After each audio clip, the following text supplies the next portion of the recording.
नमस्कार दोस्तों, स्वागत है आपका हमारे YouTube चैनल एग्री एक्सपर्ट आसिन में। दोस्तों मैं गोविंद मेवाड़ा और आप देख रहे हैं राजस्थान जीके की स्पेशल सीरीज इतिहास राजस्थान का। दोस्तों इस सीरीज में हम बात करने वाले हैं आज मेवाड़ के एक बहुत प्रसिद्ध राजा राणा संग्राम सिंह के बारे में।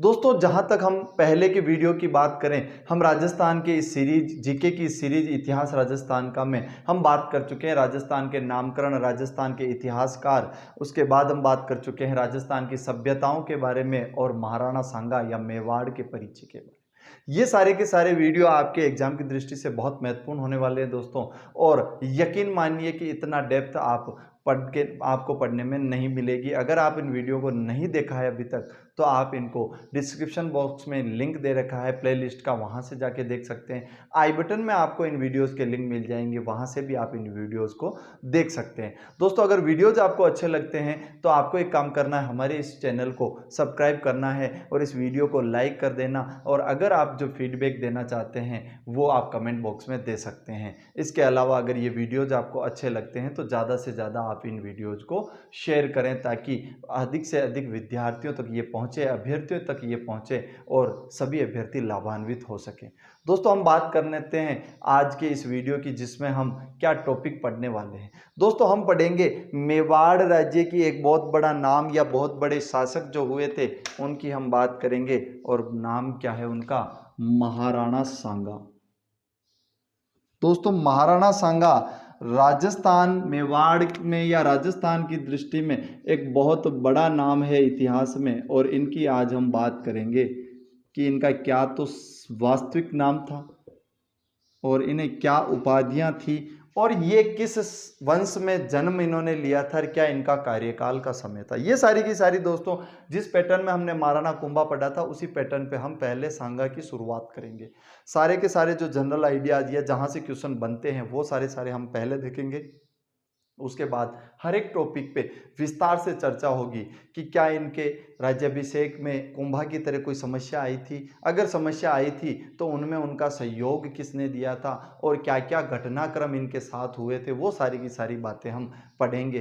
तो दोस्तों अगर हम शुरुआत करें कि इनका जो वास्तविक नाम था वो नाम क्या था, अगर हम पूर्ण नाम की बात करें तो वो बात पढ़ेंगे। उसके बाद पढ़ेंगे हम इनका जन्म कब हुआ था, इनके पिता कौन थे, ये सारी की सारी चीज़ें हमें देखनी है दोस्तों। तो अगर हम इनकी बात कर लें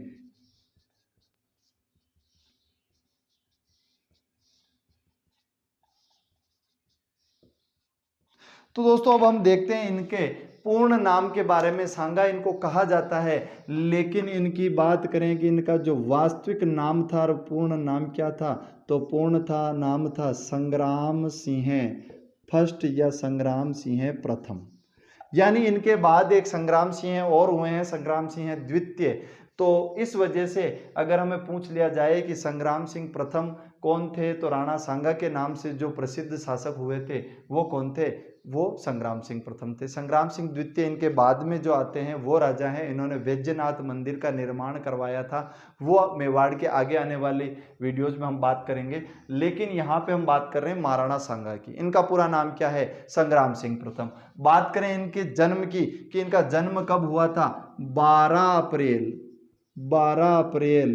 1482 को, 12 अप्रैल 1482 ईस्वी में इनका जन्म हुआ था। क्या हो गया था, इनका जन्म हुआ था। और अगर इनके पिता की बात करें, भैया पिता कौन थे, तो राणा रायमल इनके पिता थे। कौन थे, राणा रायमल इनके पिता थे। ये राणा रायमल किसकी संतान थी, ये राणा रायमल कुंभा की संतान थी। तो अगर क्वेश्चन पूछ लिया जाए कि राणा कुंभा सांगा के क्या लगते थे, तो दादा लगते थे, और राणा कुंभा के जो पौत्र थे या पोते थे वो कौन थे, महाराणा सांगा थे। अब दोस्तों अगर हम इनकी बात करें कि इनकी माता कौन थी, तो रतन कुंवरी बाई इनकी माता थी, जो राणा रायमल की रानी थी, उनकी ये संतान महाराणा सांगा कहलाती है। वंश हमें दोस्तों वैसे पता है कि हम मेवाड़ राजवंश पढ़ रहे हैं, तो इनका राजवंश कौन सा होगा, या तो आपको ऑप्शन में पूछा जाए तो क्या मिल जाएगा, गुहिल वंश मिलेगा, और गुहिल नहीं होगा तो क्या होगा, सिसोदिया होगा। यानी आपसे पूछ लिया जाए कि ये किस वंश से संबंधित थे, तो ये सिसोदिया राजवंश से संबंधित थे।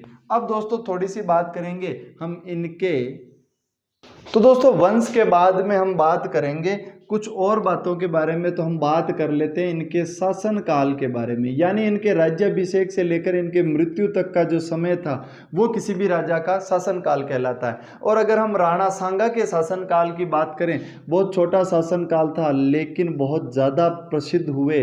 1509 ईस्वी से 1528 ईस्वी तक का इनका कार्यकाल था। 1509 में इनका राज्याभिषेक हुआ था, जबकि इनकी मृत्यु हुई थी। राणा रायमल की आकाशीय बिजली गिरने के कारण मृत्यु हो गई थी। उस वक्त किसका राज्याभिषेक हुआ? राणा सांगा का राज्याभिषेक हुआ। और राणा सांगा का राज्याभिषेक हो गया, फिर क्या हुआ? 1528 में जब ये बाबर से युद्ध कर रहे थे, उस युद्ध के बाद इनकी मृत्यु होती है और ये इनका शासनकाल कहलाता है। अब बात आती है दोस्तों इनके संतान की, कि क्या क्या इनकी कितनी संतानें थी, उसके बारे में भी हम जिक्र कर लेते हैं। अगर हम बात करें ज्येष्ठ पुत्र की, तो ज्येष्ठ पुत्र कौन थे? भोजराज थे। अब दोस्तों ये वही भोजराज थे जिनकी बीवी या जिनकी शादी भक्त शिरोमणि मीराबाई से हुई थी। किससे हुई थी? मीराबाई से हुई थी। इनका इतिहास में बहुत ज़्यादा पढ़ा जाता है, आगे पढ़ेंगे हम जब संत पढ़ेंगे। ये मेड़ता के कुड़की की रतन सिंह जी की पुत्री थी और इनका विवाह कहाँ हुआ था? भोजराज, चित्तौड़ के राणा सांगा के पुत्र भोजराज से हुआ था। उसके बाद इनके दूसरे पुत्र की बात करें राणा सांगा के, तो वो था विक्रमादित्य। वो क्या था?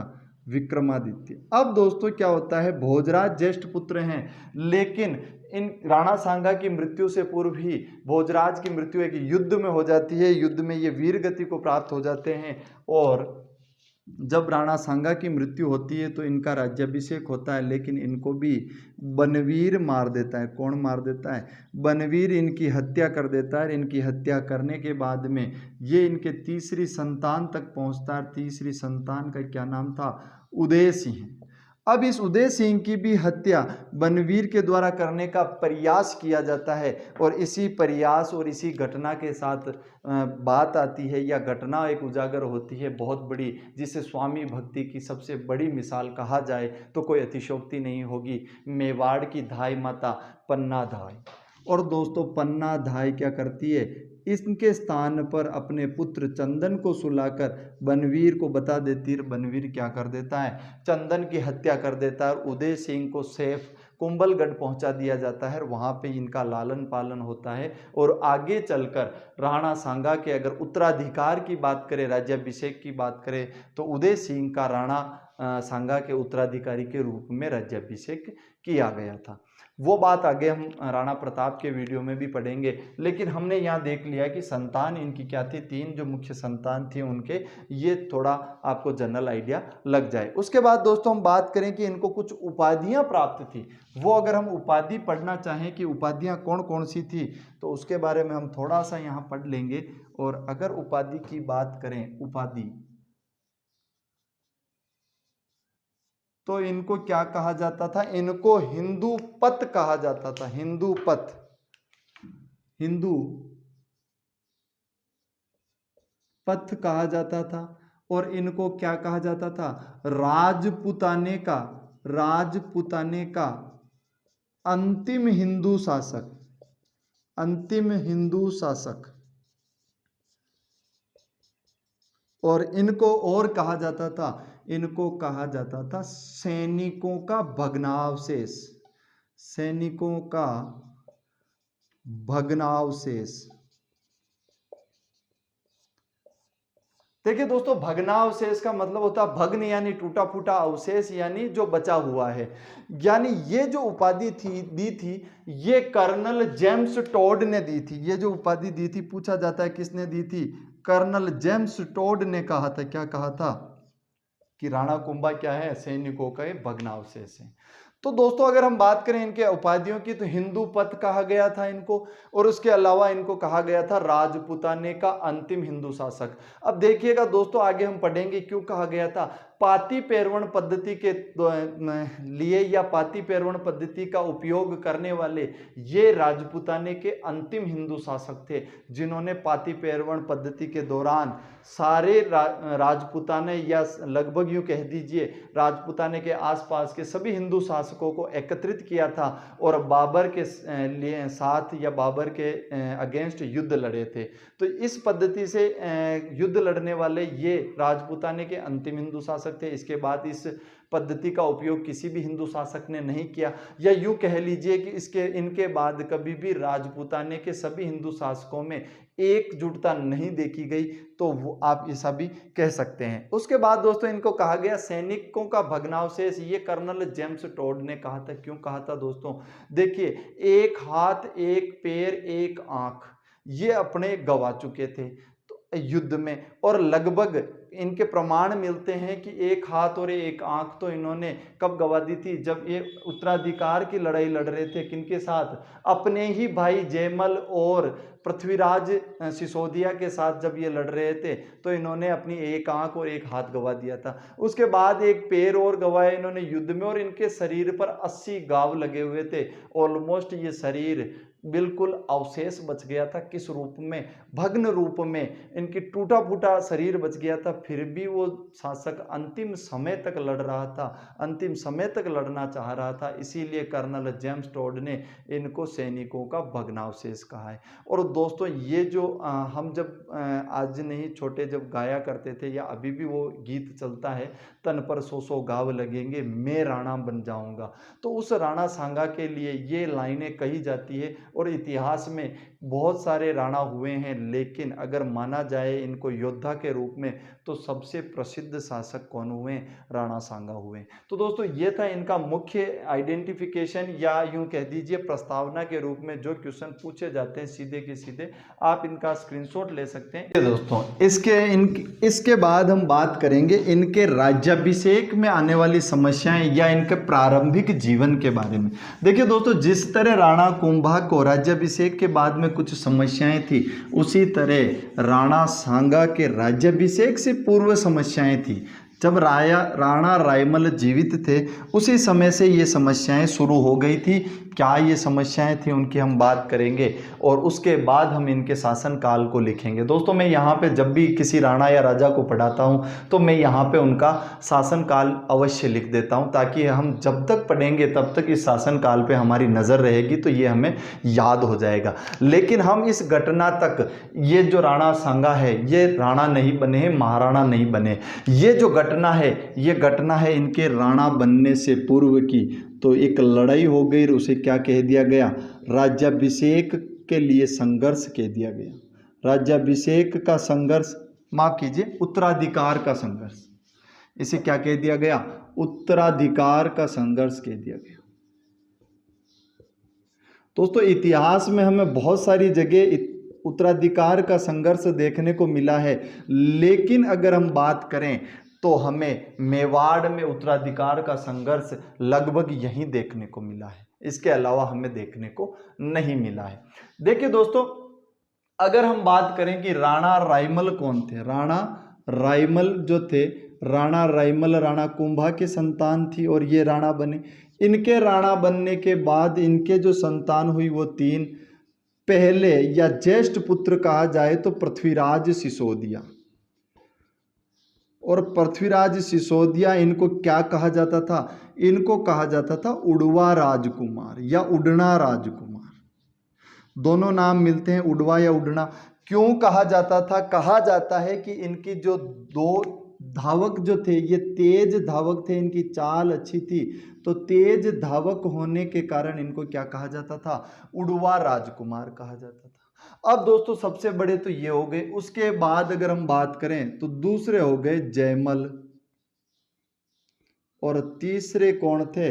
तीसरे यानी संग्राम सिंह थे। अब वैसे तो दोस्तों अगर बात की जाए कि उत्तराधिकार किसे मिलेगा या राज्याभिषेक किसका होगा, तो अगर वास्तविक दृष्टि या पुराने उस सिस्टम की बात करें तो जो राणा होता था उसका जो ज्येष्ठ पुत्र होता था उसे उत्तराधिकार मिलता था। लेकिन कभी कभी किन्हीं कंडीशंस पर अगर ज्येष्ठ पुत्र योग्य नहीं हो या ज्येष्ठ पुत्र की हत्या हो गई हो या किसी षड्यंत्र के कारण क्या होता था, फिर छोटे पुत्रों को भी राज्याभिषेक किया जाता था या उत्तराधिकार मिलता था। लेकिन यहाँ पर वैसे तो जो कंडीशन बन रही है वो किनके लिए फेवरेबल है, पृथ्वीराज सिसोदिया के लिए फेवरेबल है। लेकिन एक दिन बैठे थे, बैठे बैठे क्या कर दिया, एक ज्योतिषी से पूछ लिया। नहीं पूछते तो ये लड़ाई नहीं होती। क्या कर लिया इन्होंने, एक ज्योतिषी के पास पहुंच गए और ज्योतिषी से पूछ लिया, भैया हम तीनों में से राजा कौन बनेगा, राजा कौन बनेगा। अब ज्योतिष्य ने जो अपनी ज्योतिष्य गणना की और उस ज्योतिष्य गणना के आधार पर बता दिया, क्या बता दिया कि राजा तो कौन बनेगा, जो घटनाएं हैं, जो ज्योतिषीय गणना है वो ये बता रही है कि राजा कौन बन सकता है, संग्राम सिंह बन सकता है। अब इन दोनों तीनों के मध्य एक मनमुटाव सा शुरू हो गया, एक उत्तराधिकार का संघर्ष सा शुरू हो गया। अब कंडीशंस ये हुई कि यहाँ पे दो पार्ट बने, पृथ्वीराज सिसोदिया और जयमल दोनों एक हुए और संग्राम सिंह अलग थलग पड़ गए। अब जयमल और पृथ्वीराज सिसोदिया क्या चाहते थे कि किसी न किसी तरीके से हम क्या करें, संग्राम सिंह को मार दें। क्या कर दें, संग्राम सिंह को मार दें। अब क्या हुआ दोस्तों, अब इनके बीच में एक व्यक्तित्व आता है, उस व्यक्ति का बहुत ज्यादा योगदान है संग्राम सिंह को राणा संग्राम सिंह बनाने में, करमचंद पंवार। क्या नाम है, करमचंद पंवार। ये दोस्तों मुख्य थे कहाँ के रहने वाले थे, ये मुख्य थे अजमेर के रहने वाले थे। कहाँ के रहने वाले थे, अजमेर के रहने वाले थे। अब करमचंद पंवार ने जब ये देखा कि इन तीनों में कहीं ना कहीं संघर्ष की स्थिति हो रही है, तो ये उस संघर्ष को रोकने के लिए कि हो सकता है इन ज्योतिषियों की गणना में कहीं दिक्कत हो गई हो, हम क्या करें, कहीं एक जगह और पूछते हैं। तो ये एक मेवाड़ में कोई चित्तौड़ के पास एक स्थान है जहां पर भीमल नाम की चारण पुजारिन जो थी वो पूजा करती थी और उनकी जितनी भी भविष्यवाणियां थी उस वक्त कहा जाता है कि वो 100% सत्य साबित होती थी।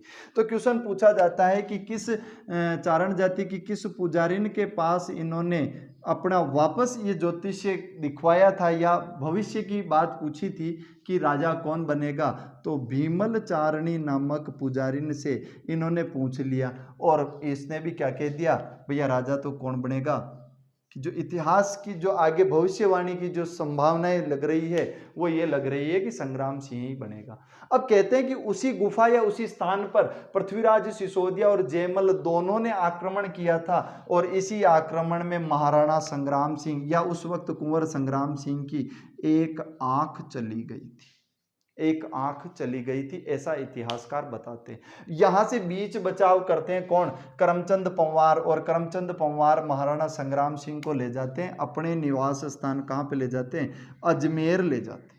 अब अजमेर ले गए और वहां पे इनका समय निकल रहा है। इधर महाराणा जो रायमल है ये इनकी आकाशीय बिजली गिरने से मृत्यु हो जाती है, इनकी मृत्यु हो गई। उसके बाद दोस्तों हम बात करें पृथ्वीराज सिसोदिया की, तो पृथ्वीराज सिसोदिया के लिए कहा जाता है कि इनकी जो बहन थी, इनकी बहन का जो विवाह किया गया था वो देवड़ा चौहानों के यहाँ किया गया था, देवड़ा चौहान। और जो देवड़ा चौहान कहाँ के हैं, तो सिरोही के जो चौहान कहलाए वो क्या कहलाए, वो देवड़ा कहलाए।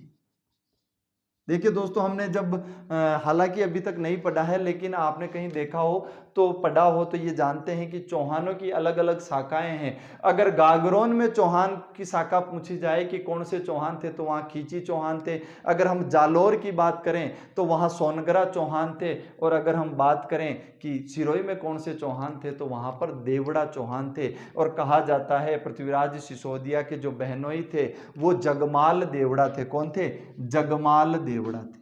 और इसी जगमाल देवड़ा ने पृथ्वीराज सिसोदिया को क्या कर दिया, खाने में जहर दे दिया, जिससे क्या हो गई, पृथ्वीराज सिसोदिया की मृत्यु हो गई।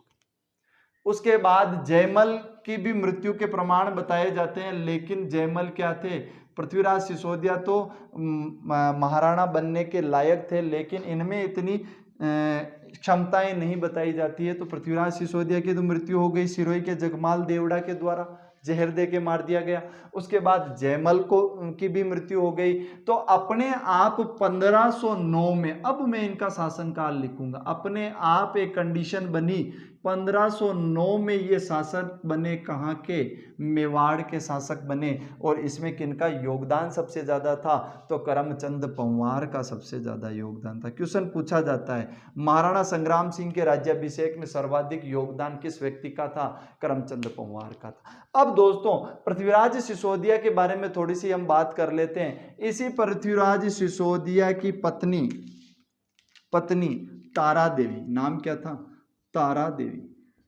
और ये तारा देवी उस वक्त कहाँ रह रही थी, ये उस वक्त रह रही थी अजमेर में। और दोस्तों आपको पता हो तो हमने पढ़ा था कि राणा कुंभा के समय अजमेर नागौर तक मेवाड़ का राज्य था।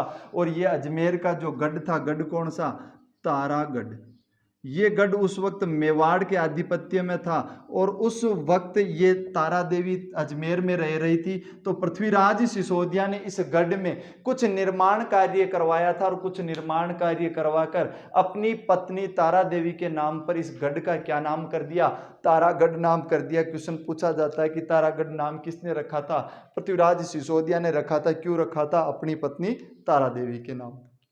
उसके बाद दोस्तों अगर बात करें पृथ्वीराज सिसोदिया की छत्री या स्मारक कहाँ पर स्थित है, पृथ्वीराज सिसोदिया की छत्री या स्मारक ये कुंभलगढ़ में स्थित है। कहाँ पर है, कुंभलगढ़ में स्थित है।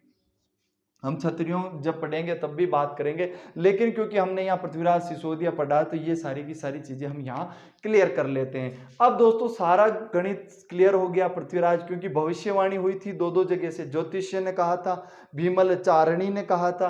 अब इनकी इस भविष्यवाणी को सच होना था, ये हुआ कैसे, पृथ्वीराज सिसोदिया मारे गए, जयमल मारे गए, उसके बाद में बचे कौन, संग्राम सिंह बचे। और यही संग्राम सिंह आगे चलकर किस नाम से प्रसिद्ध हुए, महाराणा सांगा के नाम से प्रसिद्ध हुए।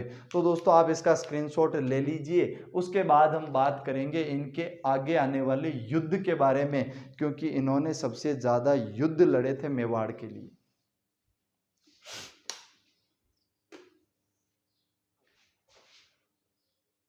तो दोस्तों इसके बाद हम बात करेंगे महाराणा सांगा के और आक्रमणकारियों के बीच में हुए युद्ध के बारे में। देखिए दोस्तों 1509 में ये सांगा राणा बन गए। और राणा बनने के बाद में इनके सामने जो समस्याएं थी वो थी दिल्ली की तरफ से आक्रमण होना। देखिए दोस्तों जब तक हमने महाराणा कुंभा पढ़ा था, महाराणा कुंभा के समय में दिल्ली या यूं कह दीजिए किसी दिल्ली के तख्त के द्वारा कोई आक्रमण नहीं हुआ था, लेकिन इनके समय में दिल्ली के तख्त से आक्रमण होना शुरू हो गए थे। उस वक्त लोधी वंश का शासन था, इब्राहिम लोधी इनके समकक्ष शासक थे दिल्ली में। तो अब हम इनके युद्ध के बारे में पढ़ेंगे कि कौन कौन से युद्ध इन्होंने लड़े थे। और इनका जो कार्यकाल था या शासन काल था, यूं मान लीजिए युद्ध में ही बीता था, इनको आराम करने का कोई भी समय नहीं मिला था। अगर दोस्तों बात करें इनके युद्ध की, तो इनके युद्धों में प्रथम खातौली का युद्ध सर्वाधिक प्रसिद्ध है। खातौली। अब दोस्तों खातौली नामक स्थान कहां पर है, इसके संबंध में कुछ चीजें पूछी जाती है। खातौली का युद्ध बहुत प्रसिद्ध था और इस खातौली के युद्ध के बारे में पूछा जाता है। पहली बात तो हम कर लें, ये स्थान कहां पर है। तत्कालीन समय की बात करें, दो बातें हैं दोस्तों। अगर तत्कालीन समय की बात करें कि उस समय कहाँ था, तो उस समय ये स्थान जो है किस रियासत में आता था, ये उस समय ये स्थान बूंदी रियासत में आता था। लेकिन वर्तमान परिप्रेक्ष्य में बात करें भैया इस समय कहाँ पर है, वर्तमान में ये किस जिले में आती है, तो वर्तमान में ये कोटा जिले में ये स्थान आता है, जहाँ पर क्या हुआ था, युद्ध हुआ था। और ये स्थान कौन सा है, खातौली। इसीलिए इस युद्ध को कौन सा युद्ध कहा जाता है, खातौली का युद्ध कहा जाता है। अब दोस्तों बात आती है कि ये युद्ध हुआ किस किस के मध्य था। तो अगर हम बात करें कि आक्रमणकारी शासक कौन था, आक्रमण किसने किया था, तो आक्रमण किया था दिल्ली का एक शासक था। कौन सा शासक था, दिल्ली का अफगान शासक था। अफगान शासक इब्राहिम लोदी, इब्राहिम लोदी, इब्राहिम लोदी, इसने आक्रमण कर दिया। अब इसके बाद में बात आती है ये युद्ध हुआ कब था। इनके जितने भी युद्ध है, 4-5 युद्ध इन्होंने लड़े थे, उनमें से खातौली और बाड़ी धौलपुर, इन दोनों युद्धों के सन या समय के को लेकर बहुत सारे इतिहासकारों में मतभेद है। तो हमें यहाँ पर बहुत सारी चीजें क्लियर करनी है। अगर हम समय की बात करें, किसकी बात करें, हम समय की अगर हम बात करें कि ये किस समय हुआ था, तो भैया जी 2 इतिहासकारों की हम बात करेंगे। पहली तो हम बात करेंगे गोपीनाथ शर्मा की। इतिहासकार गोपीनाथ शर्मा बताते हैं कि ये युद्ध कब हो गया था, 1517 में हो गया था। 1517 ईस्वी में ये युद्ध हो गया था। लेकिन पंडित गोपीनाथ शर्मा के अलावा कुछ इतिहासकार कहते हैं, कुछ इतिहासकारों का मत है, वो क्या कहते हैं, 1518 ईस्वी में बताते हैं। उनका ये कहना है कि ये युद्ध 1517 में नहीं हुआ था। कब हुआ था, 1518 में हुआ था। अब आपको क्वेश्चन ध्यान रखना है, या तो वो क्वेश्चन पूछेगा गोपीनाथ शर्मा के अनुसार महाराणा सांगा के समय खातौली का युद्ध कब हुआ था, कब हुआ था, 1517 में हुआ था।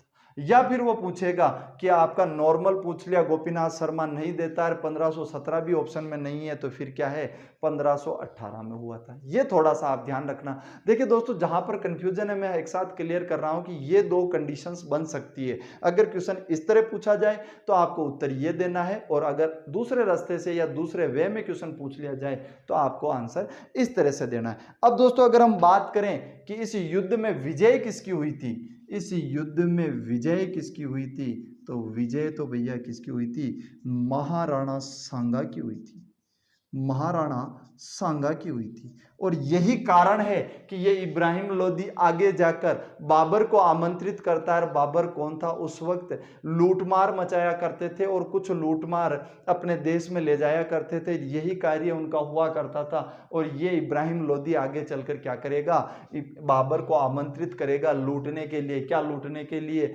मेवाड़ लूटने के लिए। लेकिन आगे यही इतिहास की गलती आगे जाकर मुगल साम्राज्य की स्थापना का कारण बनती है। तो आगे हम उसको पढ़ेंगे। विजय की बात करें, कौन विजय हुए, महाराणा सांगा हुए। लेकिन क्या हो गया, एक हाथ क्या चुकाना पड़ा इनको बदले में, और एक पैर, एक हाथ और एक पैर इनको यहां चुकाना पड़ा।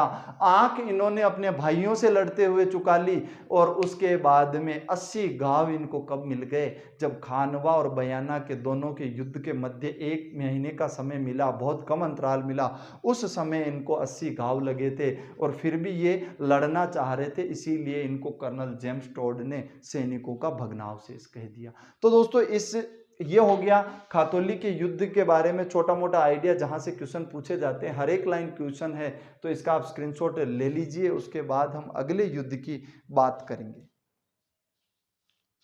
अब दोस्तों, खातौली के युद्ध के बाद हम पढ़ेंगे अगला युद्ध, और अगला युद्ध कौन सा था, बाड़ी धौलपुर का युद्ध। बाड़ी का युद्ध कहा जाता है मुख्यतः। और ये बाड़ी नामक स्थान कहाँ पर है, तो ये बाड़ी नामक स्थान कहाँ पे है, ये वर्तमान में भी धौलपुर में है, उस समय भी कहाँ था, धौलपुर में ही था। तो यहाँ पे कोई कन्फ्यूज़न नहीं है आपके कि ये उस समय कहाँ था, यहाँ का क्या कहाँ था। तो ये सारी की सारी समस्याएं इसमें नहीं है, और स्थान हम पढ़ लेंगे कि ये कहाँ पर है।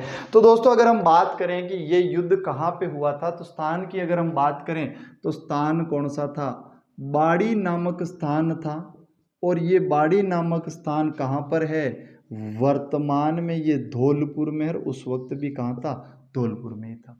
अब दोस्तों, अगर हम बात करें कि इस युद्ध में जो युद्ध हुआ था, इस पे आक्रमण कौन किया था, ये आक्रमणकारी जो शासक है वो कौन था, अगर हम बात कर लें तो ये आक्रमणकारी वही था जिसने खातौली में आक्रमण किया था, वहां से हार के गया।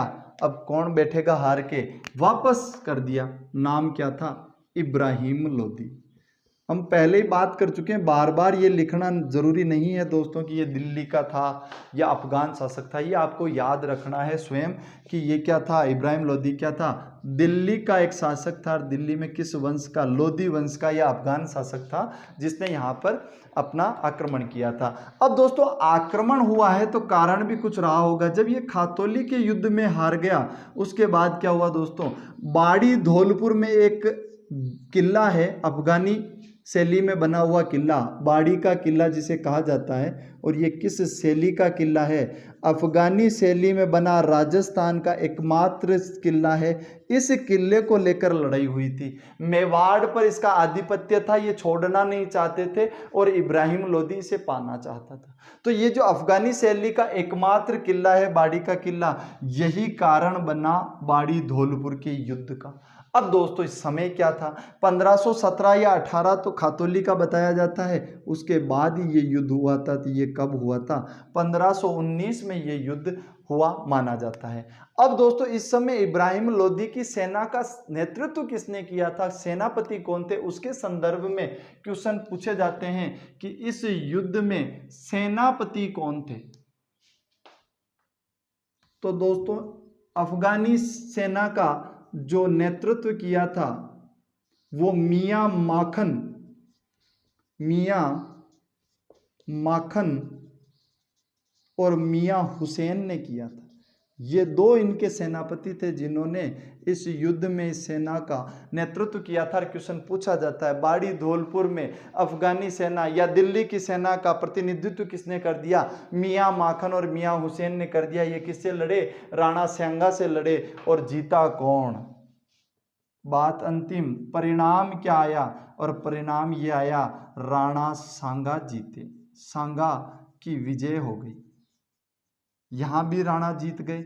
अब मैं जो पिछले युद्ध में बता रहा था, खातौली में जीत गए, यहां पे जीत गए। अब इब्राहिम लोदी हो गया परेशान, इसने कहा कि ऐसे मामला हाथ आने वाला नहीं है। इब्राहिम लोदी यहां से दो दूत भेजता है और बुलाता है किसे, काबुल के शासक बाबर को। वो हम आगे पढ़ेंगे, लेकिन पहले ये बाड़ी धौलपुर का जो युद्ध है दोस्तों, ये पूरा का पूरा जहां से क्वेश्चन बन सकते हैं वो हमने यहाँ पर वन लाइनर के रूप में लिख लिए हैं। इसका आप स्क्रीनशॉट ले लीजिए। उसके बाद हम बात करेंगे अगले युद्ध की, और ये अगले युद्ध कौन सा हुआ था, ये गागरोन का युद्ध कहलाता है। बाड़ी धौलपुर के युद्ध के बाद दोस्तों हम बात करने वाले हैं गागरोन के युद्ध के बारे में। देखिए दोस्तों, अगर हम बात करें महाराणा सांगा की, तो हमने पहले कह लिया था पूरा का पूरा जीवन युद्ध में निकला। 1517-18 में खातौली का युद्ध लड़ा, 19 में इन्होंने बाड़ी धौलपुर का युद्ध लड़ा और 1519 में ही इन पर आक्रमण कर दिया मालवा के शासक ने। और कहाँ कर दिया, गागरोन पर कर दिया। हम पढ़ चुके हैं कि गागरोन का जो किला है वो भी उस वक्त किसके अंडर आता था या किसके कार्यक्षेत्र में था, तो ये किला भी मेवाड़ के कार्यक्षेत्र में राणा कुंभा के समय से आया करता था। अब गागरोन का युद्ध हो गया दोस्तों। अब पूछा जाए कि ये स्थान कहाँ पर है, अगर आपसे पूछ लिया जाए कि गागरोन नामक स्थान कहाँ है, तो गागरोन नामक स्थान जो है वर्तमान में झालावाड़ में, कहाँ पर है, झालावाड़ में। और इसी स्थान पर क्या था, एक किला था जिसे राजस्थान का प्रथम और एकमात्र जलदुर्ग कहा जाता है। जलदुर्ग कहा। इसी दुर्ग में जब इनके दादा, किनके, राणा सांगा के दादा ने महमूद खिलजी प्रथम को हराया था, तो 6 महीने तक कैद रखा था। अब ये क्यों बता रहा हूं, आगे आएगी ये कि ये घटना वापस कौन कर रहे हैं, महाराणा सांगा कर रहे हैं। क्या हो गया, स्थान कौन सा है, गागरोन है। आक्रमण कर दिया किसने, शासक कहाँ का है, मालवा का है। नाम क्या है, MK सेकंड, महमूद खिलजी द्वितीय, महमूद खिलजी द्वितीय। अब इन्होंने युद्ध कर दिया। कारण क्या हो गया होगा, गागरोन का किला। और उसके बाद अगर बात करें कि समय कौन सा था, तो इतिहासकार इस युद्ध को भी किस वर्ष में होना बताते हैं, 1519 में होना बताते हैं।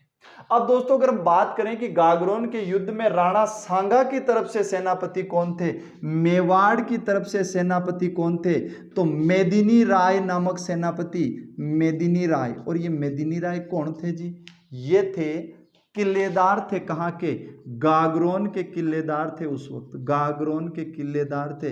इन्होंने इनके साथ लड़ाई लड़ी थी राणा सांगा के समय। और ये कौन थे, मेदिनी राय गागरोन किले के किलेदार थे। इनको उस सेना का सेनापति कहा जाता है। क्वेश्चन पूछा हुआ है, गागरोन युद्ध में मेवाड़ की सेना का तरफ से सेना का सेनापतित्व या प्रतिनिधित्व किसने किया था, तो मेदिनी राय ने किया था। मेदिनी राय कौन थे, गागरोन के किलेदार थे। उसके बाद दोस्तों बात करें कि विजय किसकी हुई, जो होती आई है